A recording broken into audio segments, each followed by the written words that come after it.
Have you ever noticed how in Hollywood movies all the villains are played by Brits? It's quite hard to tempt me to do commercials because I'm, always busy preparing my next film. But this just struck me as, a really great story and very funny, and like all good ideas, it hit at a truth. And I found myself sort of wondering, why is this cliche true? Why do Brits make such good villains? To get that cast, Mark Strong, Ben Kingsley, Tom Hiddleston, who are all famous for playing iconic bad guys, to get them to reference some of their own performances and their own attitudes to villainy, I thought was great fun. A villain is in control. A villain is a mask of elegance and style, behind which is a whirring and brilliant intelligence. But the trick is to make it all look easy. I think the best bad guys are very charming and very witty, and their villainy, as it were, comes at the twist of a wrist or the flick of a finger. We never break a sweat, we don't get our hands dirty, and the devil plays all the best tunes, particularly in a British accent.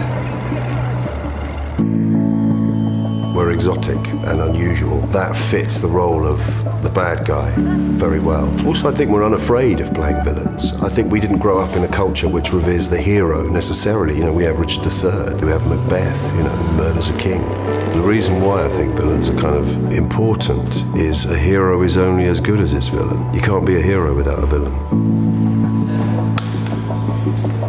My formative years were with Shakespeare. His villains are extraordinary, they're brilliant. They're so richly layered that a British actor finds it almost impossible to create a two-dimensional villain if he's explored our wonderful Shakespearean heritage. It's actually one of the great pleasures as a director who brought up in London to be able to use your own city.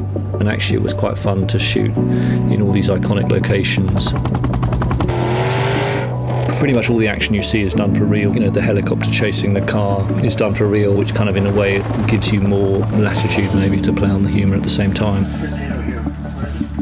Mark Strong turned out to be incredibly impressive in doing his own driving with the Russian arm. He was true to his villainous character in that he was completely calm about doing, manoeuvres.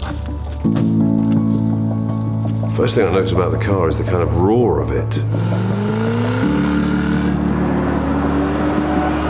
You're sitting low down, looking over that dashboard with that bonnet, with that noise.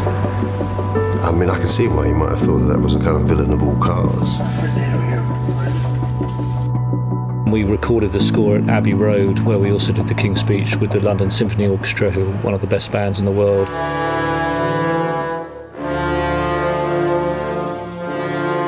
Alexandra Desplat did an amazing job creating a score that both referenced the tradition of sort of action movie scores, but also, of course, being Alexandra, come up with a really memorable melody. It was interesting to effectively do in miniature a genre I've not done as a film, so it definitely made me more curious to try the genre to longer length than 2 minutes.